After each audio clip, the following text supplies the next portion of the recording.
오늘의 말씀은 니고데모의 이야기입니다.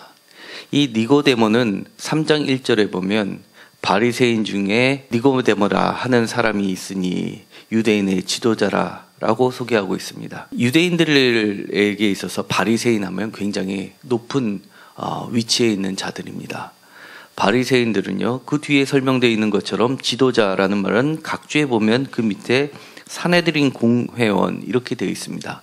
그래서 산헤드린 공회원이라고 하면은 우리나라로 치면은 행정부의 강요들을 얘기합니다. 왜냐하면 그 당시에 예수님 시대에 예루살렘의 바리새인들은, 특히 바리새인 중에서 공회원은 살인 제목으로 사람을 처형시키는 것 외에 모든 권한을 이곳에서 결정되었기 때문에 그렇습니다. 그래서 예수님을 십자가에 달려 돌아가시게 하는 그 신문의 과정은 먼저는 대제사장을 비롯한 공회원들이 신문을 했지만 결국은 빌라도에게 갔던 이유가 바로 사형의 문제에 관련됐기 때문에 그렇습니다. 그러니까 그것을 빼고 종교적인 문제에 한해서는 모든 것이 다 이곳에서 결정될 수 있는 정도로 힘이 있는 자였습니다. 단순히 종교적인 이유만으로도 이 사람을 살리냐 죽이는 문제도 바로 이 공회원에서 결정될 수 있었습니다. 그래서 성경에 보면 돌로 치는 집사가 돌에 맞아서 순교를 당하는 그 장면은요, 바로 이런 공회에서 결정되면 이루어질 수 있는 사건이었습니다. 그렇기 때문에 예수님께서 십자가에 달려 돌아가셨다는 것은 간접적으로는 단순하게 종교적인 행보에 의해서 십자가형을 취한 게 아니라 로마 세력에게 굉장히 위협적인 존재, 그러니까 정치적인 야당의 세력의 하나로 인식될 수 있을 정도로 사회 각 저변의 변혁을 이끌었던 자임을 간접적으로 나타내는 사건입니다. 이 니고데모라고 하는 말 뜻은요, 우리가 잘 알고 있지만 니고데모 하면 어렵지만 니고데모는 쉽게 얘기하면 우리 니케아라는 걸 들어보신 적이 있을 겁니다. 나이키, 바로 같은 어원인데요, 바로 승리자라는 어원을 갖고 있습니다. 그러니까 니고데모라는 사람은 바리새인 중에서 이런 행정권을 갖고 있지 않은 바리새는 지방에서 굉장히 장로격에 해당할 정도로 학식이 뛰어난 사람입니다. 말씀을 가르치고요, 율법을 가르치고 또 실천하는 자들이었기 때문에 마을에 가면 2장 정도로 굉장히 높은 사람에 해당할 수 있습니다. 그런데 단순히 그런 정도가 아니라 공회원의 행정 중앙집권에서도 차지하고 있었으니까 이 사람은 그야말로 백성 중에서 선생 중에 선생이요, 또 지도자 중에 지도자요, 그리고 승리자라고 해도 그 이름에 걸맞는 지위를 갖고 있었던 자임에 분명합니다. 그가 밤에 예수께 찾아왔습니다. 2절에 보면 랍비어라고 말합니다. 랍비라는 말은 예수님의 칭호로서는 참 어울리지 않은 말인데요. 랍비라고 하면은 쉽게 말해서 선생님하고 부르는 거가 비슷합니다. 아이러니컬하게도요, 지금까지 저희들 손에 쥐어져 있는 성경책을 비롯해서 모든 역사책, 기록물들을 통틀어서 최초로 예수에게 적용됐던 말, 랍비라는 언어 자체 중에서 가장 먼저 최초로 사용됐던 사람이 예수입니다. 그러니까 굉장히 아이러니컬한 것이죠. 유대교에서 랍비라고, 최초의 랍비가 누구냐 하면 공교롭게도 기독교의 예수 그리스도입니다. 그러니까 이 바리새인 중에 바리새인, 그다음에 선생 중에 선생, 그다음에 교수 중에 교수인 사람이 찾아오면서 예수님께 이렇게 얘기하는 겁니다. 선생님이시여, 이렇게 얘기합니다. 그런데 그것도 밤에 찾아옵니다. 예수님은 빛이시라고 얘기를 하는데 이 사람은 밤에 찾아옵니다. 왜 그럴까요?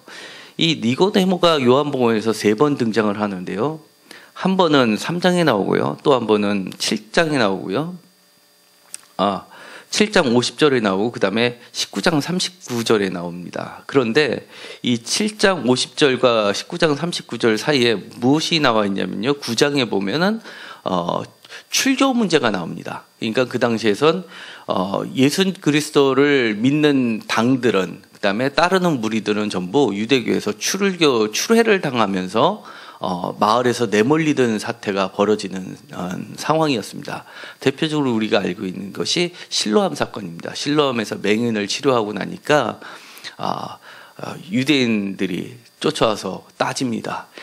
부모에게도 따집니다. 이 자가 어릴 때부터 진짜 맹인이었냐. 그러니까 이 부모가 그걸 왜 나한테 묻습니까? 본인한테 그는 장성했으니까 물어보십시오라고 하면서 이유를 대는 게 그때 예수님을 믿는다 하면은 그도 추례를 당할까 봐 두려워서 그랬다라는 말을 9장에 나와 있습니다. 그러니까 지금 이 유대교에서 벌어지는 상황은 예수님이라고 하면 다 쫓아서 몰아내는 그 상황인데 그 지도자격 되는 분이 예수님을 찾아왔다는 것 자체가 아주 쇼킹한 사건입니다.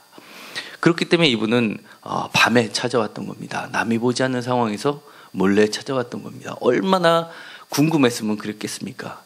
그리고 이 사람은 학식이 뛰어났던 사람이니까 지금까지 봤던 표적을 봐서는 분명히 그 사람이 그리스도인 것 같은데 자신의 귀로 듣는 소문으로서는 그리스도가 확실한데 한번 자신이 직접 두 눈으로 확인해보고 싶었던 것 같습니다. 그러니까 정말 박사다운 태도겠죠. 남의 말만 듣는 게 아니라 본인이 직접 체크해보고 싶었던 거였습니다.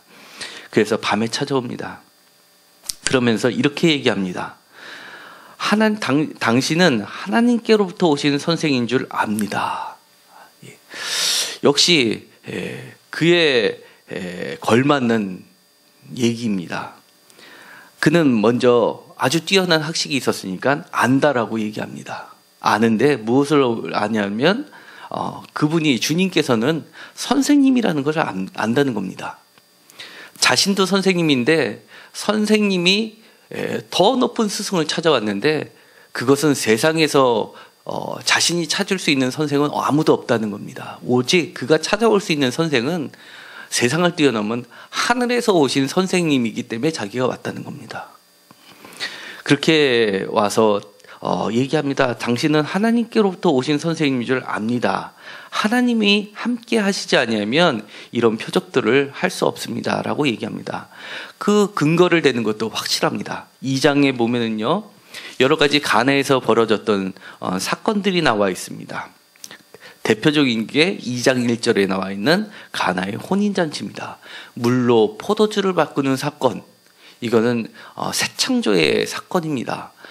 단순히 색깔만을 변화시키는 것이 아니라 질적인 변화를 만드는 것은 정말 이 사람이 생각하기에는 하나님이 아니고는 할 수 없는 표적이었던 것입니다. 그리고 나서 답변을 기대합니다. 그러자 예수님께서는 말씀하십니다.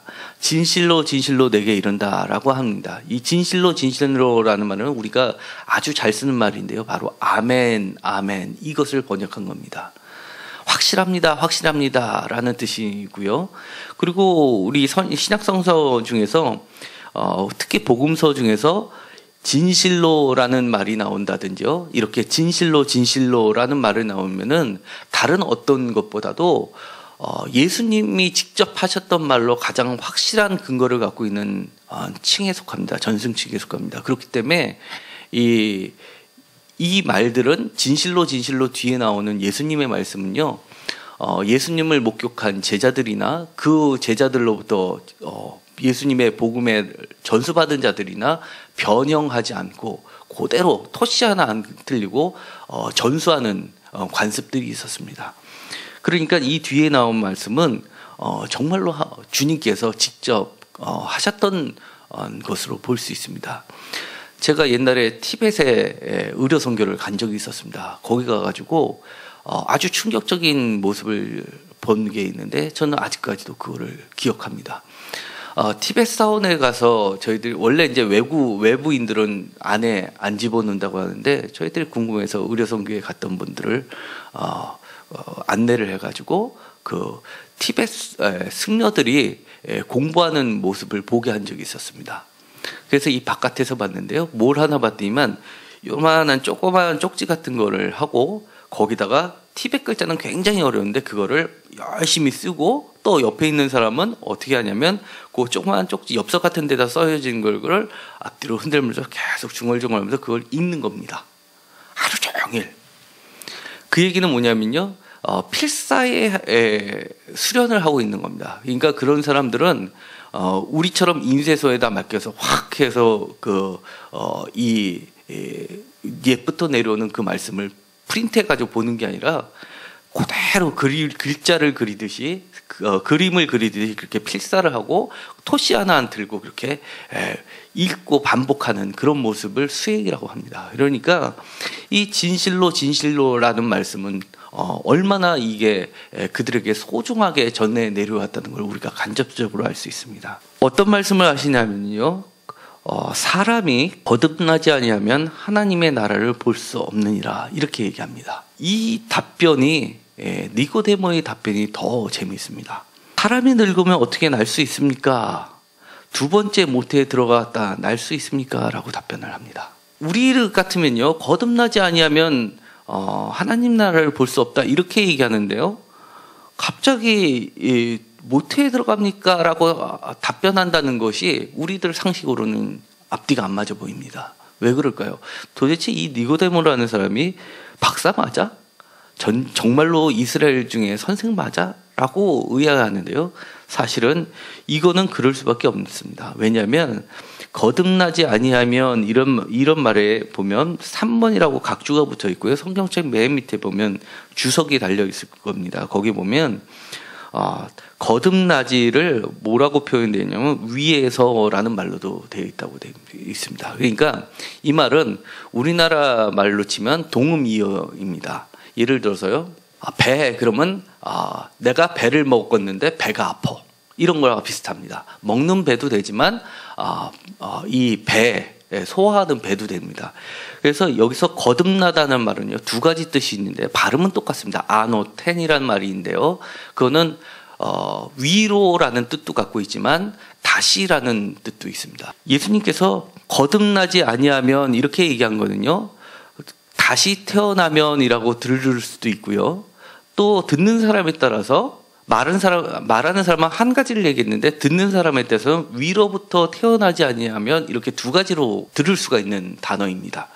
그러다 보니까 이 유대교에서는 하늘로부터 났다는 것은 상상조차 못하는 일이고, 그러니까 나머지 한 가지 경우의 수인 바로 거듭나시, 다시 태어남으로 들을 수밖에 없었습니다. 그러니까 이 박사를 하는 사람이 그렇게 물어봅니다. 예수님께서는 다시금 진실로라고 얘기하시면서 그것을 번역을 해주시는데요, 어떻게 번역을 해주시냐면 5절에 물과 성령으로 나지 아니하면 하나님 나라에 들어갈 수 없느니라, 이렇게 얘기하십니다.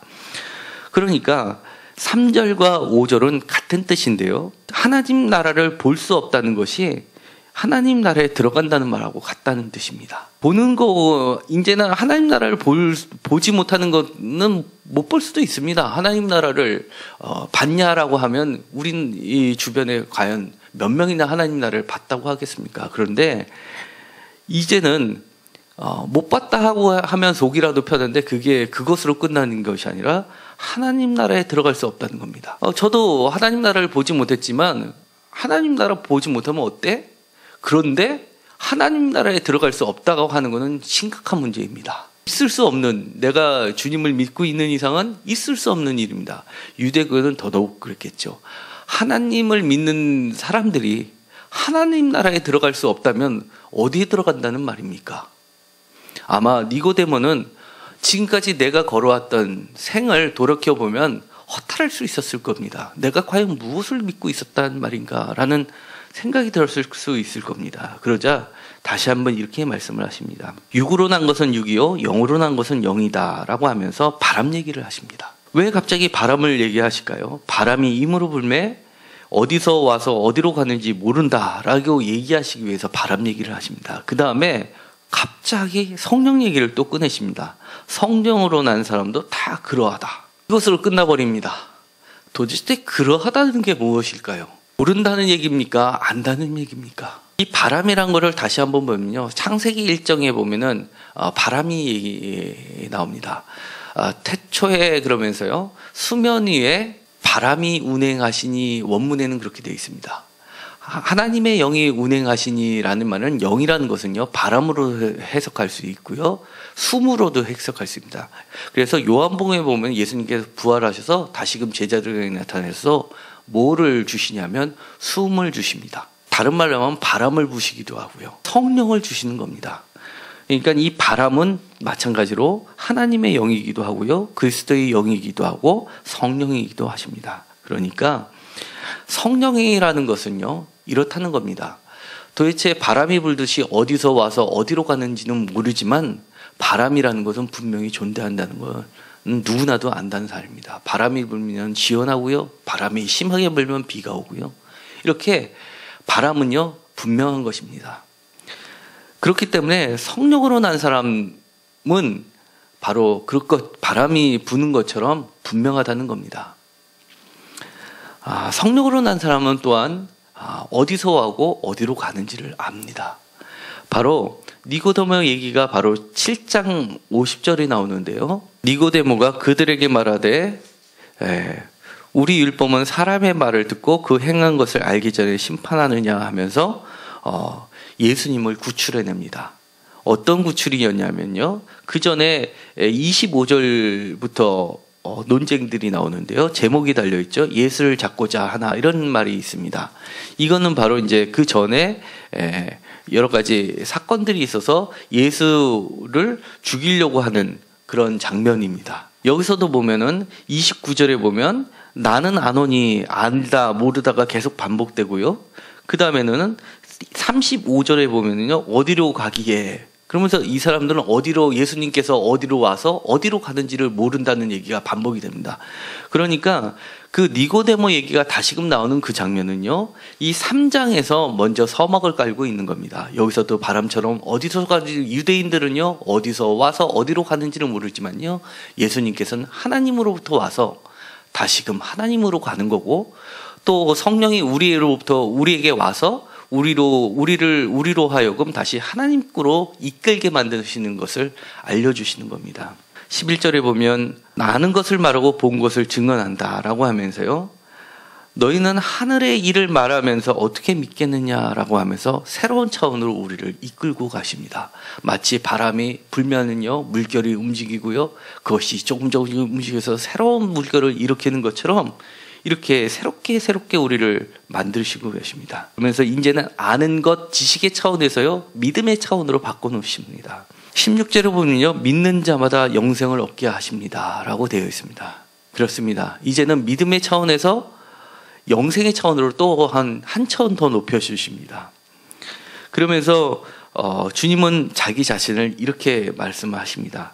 하늘에서 내려온 자 곧 인자 외에는, 그러니까 주님 자신을 인자로 얘기하시면서 하늘의 인자 외에는 하늘에 올라간 자가 없느니라. 모세가 광야에서 뱀을 든 것 같이 인자도 들려야 하느니 믿는 자마다 영생을 얻게 하려 하십니다. 이렇게 말씀하십니다. 뱀을 든 것 같이 인자도 들리는 사건은 바로 십자가 사건이 됩니다. 그리고요, 하늘에 올라간 자가 없다라고 하는 거는요, 하늘에서 내려온 자 외에는 없다는 겁니다. 하늘에서 올라간 자가 없나요? 유대교에서는 있습니다. 대표적으로요, 엘리야가 하늘로 올라가셨습니다. 그렇기 때문에 그들은 엘리야가 다시 올 것을 기대했습니다. 그것이 바로 세례 요한이라고 얘기를 하셨습니다. 또 있습니다. 모세입니다. 모세도 하늘로 올라갔습니다.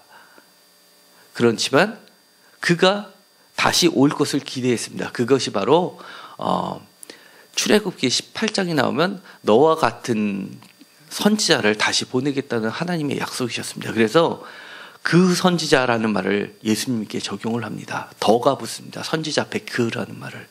그렇지만 예수님은 그거를 다 거부하시는 겁니다. 엘리야도 아니다, 모세도 아니다라는 겁니다. 그 사람들은 너희들이 하늘 올라간 자가 하늘에 온다고 생각하지 말라는 겁니다. 오로지 예수처럼 예수만이, 하늘에서 내려온 자만이 하늘로 올라갈 수 있고 그 자만이 다시금 우리에게 오실 수 있다는 것을 얘기하십니다. 주님께서는 우리에게 믿음의 차원으로 이끌어 주셨습니다. 이제는 믿음의 차원에서 영생의 차원으로 이끌어 주십니다. 니고데모는 이 얘기를 듣고 나서요 매우 의아해합니다. 그러나 조금씩 변화가 일어납니다. 좀 전에 읽었었던 것처럼 7장에서는요 예수님을 구출합니다. 그것도 공의 한가운데서요. 그리고 다시금 요한복음에서 니고데모가 등장하는데요. 19장 39절에 일찍이 예수께 밤에 찾아왔던 니고데모도 모략과 침향 섞은 것을 100리트라쯤 가지고 온지라. 그러면서 예수의 시체를 가져다가 유대인의 장례법대로 그 향품과 함께 세마포로 쌌더라. 그러면서 예수님을 새무덤에 누이는 자가 바로 니고데모입니다.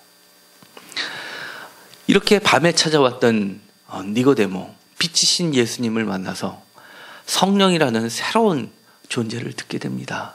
그리고 나서 조금씩 그가 바뀌어지고 있습니다. 아마 그는 왜 자신이 이렇게 바뀌게 됐는지는 잘 모를 겁니다. 그렇지만 그가 바뀌었다는 것만큼은 너무나 분명해 보입니다. 그리고 전승에 따르면요, 결국 니고데모는요, 유대교에서 순교를 당한다고 합니다. 성경에는 기록되어 있지 않지만 성경책 이후의 역사에 기록되어 있는 전승에 의하면 니고데모는 예수님의 제자로서 참제자로서 수장격이 됩니다. 그래서 결국 유대교로부터 순교를 당하는 죽음을 맞이하게 됩니다. 그는 분명하게 하나님 나라에 들어간 자가 됩니다. 그리고 하나님 나라도 보았고요. 유대교에서는 보는 것과 아는 것은 다르지 않습니다. 그래서 예수님께서는 끝까지 본 것과 아는 것을 얘기합니다. 그래서 11절에 보면 본 것을 증언하고 아는 것을 말한다고 합니다. 그리고 예수님께서는 니고데모에게 이렇게 얘기합니다. 이스라엘 10절에 보면 너는 이스라엘 선생이라고 얘기합니다. 그렇지만 주님 자신은 하나님께로 오신 선생이라는 것을 얘기합니다. 이렇게 성령으로 태어난 자, 우리 모두는요, 누구나 이런 생각을 한 번씩은 해보고 있을 겁니다. 한번 내가 내 인생을 다시 한번 리셋해보고 싶다라는 생각을 해볼 겁니다. 진짜 내가 왜 이렇게 살았지? 왜 이렇게 지금 세상이 힘들지? 꼭 이렇게 해서 계속해서 이렇게 가야 되나? 라고 생각될 때 성령님을 한번 의지해 보십시오. 그러면 분명히 성령님께서는 지금 이 순간이라도 다시금 태어나는 사건을 날마다 보여주실 겁니다. 정말 인생이 달라지고요. 내가 분명히 전에 주님을 믿고 고백하고 성령으로 태어난 자라고 믿었는데 어느 순간에 내가 정말 내가 성령으로 태어난 자 맞을까라고 회의가 든다면 다시 한번 주님께 나오십시오. 내 인생에 밤이 찾아왔을 때 다시금 주님 앞에 나온다면 주님께서는 다시금 우리에게 성령을 부어주실 겁니다. 바람을 부어주실 겁니다. 다시 인생을 새롭게 시작하고 새롭게 태어나는 새로운 존재로 우리를 이끌으실 줄 믿습니다. 기도하고 마치기로 하겠습니다. 하나님 감사합니다. 주님께서는 저희들에게 늘 생명을 주시기 위하셔서 이곳에 오셨습니다. 그리고 십자가에 달려 돌아가셨고 하늘로 올라가셨습니다. 저희들이 알면 얼마나 알겠습니까? 저희들이 세상의 선생이고 세상의 박사고 세상의 의사고 세상의 약사고 정말 세상 사람들은 다 우리를 승리자라고 부를 수 있습니다. 그렇지만 저희는 하늘의 선생 예수께 우리를 의지합니다. 저희들의 인생을 새롭게 리셋해 주시옵시고 오직 성령으로 거듭난 자가 되게 하여 주옵소서. 그리하여 주님이 진실로 아멘 하면서 약속하신 것처럼 하나님 나라에 온전히 들어가는 축복을 모두 누릴 수 있도록 인도하여 주옵소서. 예수님의 이름으로 기도드렸습니다. 아멘.